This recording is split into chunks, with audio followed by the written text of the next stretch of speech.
မှုဆိုတဲ့နေရာမှာအနှစ်သာရပဲပြောမယ်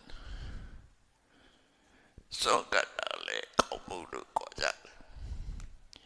သီလစောင့်တည်တာလေကောင်းမှုလို့ခေါ်ကြတယ်အထူးသဖြင့်ကျောင်းစောင့်ဦးတွေစောင့်လို့လူတန်းတာတော့စတဲ့ငါကျောင်းစိတ်ပစ္စည်းတွေပါလူရာတွေတော့ကောင်းမှုလို့ခေါ်ကြတယ်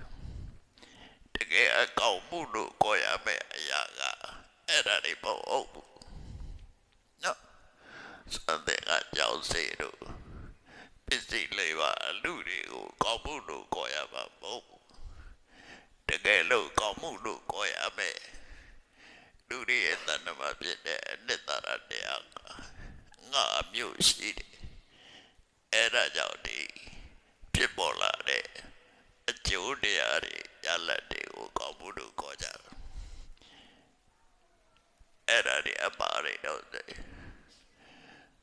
နမတိကတတ္တာနမတိကသီလနမတုံကတုဒ္ဒနမလေးကစာကနမငါကပညာအဲ့ဒါအတွင်းနဲ့တာရကုသိုလ်တရားတွေအဲ့ဒါကကောင်းမှုစိအဲ့ဒီကောင်းမှုကြောင့်ဖြစ်ပေါ်လာတဲ့စွမ်းသင်္ကန်းကြောင့်စိအလူဒါနပြုလုပ်တဲ့ကုသိုလ်တွေကိုကုသိုလ်လို့ခေါ်နေကြတယ်နော်အဲ့ဒါလေးကိုကြွယ်ပြအောင်မကောရဘူးလားဆိုကောရပါဘယ်လိုဆက်ဆက်တော့ဒီတတ္တသီလသုဒ္ဓစာကပြည့်ကြဒီလေးမျိုးငါမျိုးကိုအကြောင်းပြုပြီးတော့လူတန်မှုဆိုတဲ့အကျိုးရလဒ်ဖြစ်ပေါ်လာလူတန်မှုတွေကအာရဝဏပစ္စယောအာယုပြုတဲ့အရာတွေသာဖြစ်တယ်အလူကပုဂ္ဂိုလ်တွေကလည်းအာယုပြုရတဲ့အရာတွေပဲဖြစ်တယ်အလူဝတ္ထုရဲ့အလူကပုဂ္ဂိုလ်ရဲ့ဒီနှမျိုးကိုအာယုပြုတာအာယုပြုပြီးတော့ဖြစ်ပေါ်လာတဲ့ယင်နဲ့မှရှိတဲ့တတ္တ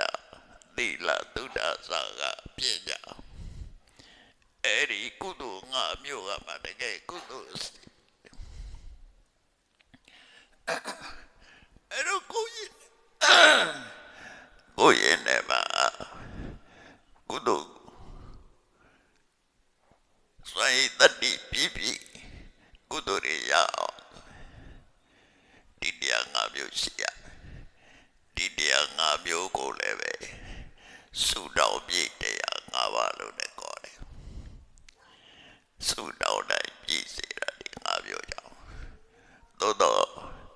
လူတွေကအများကတော့စုတော်ပြည့်ပရာဆိုပြီးပရာကိုစုတော်ပြည့်တဲ့လူတွေနေတကယ်တော့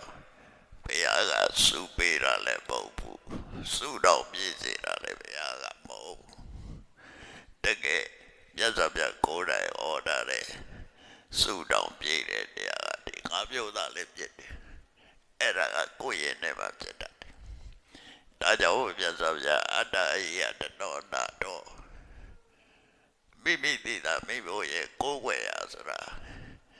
ကိုယ့်ရဲ့နဲ့မှဖြစ်တဲ့ဒီတရားငါမျိုးရှင်းညွှန်ပြီးတော့ဩရဖြစ်တယ်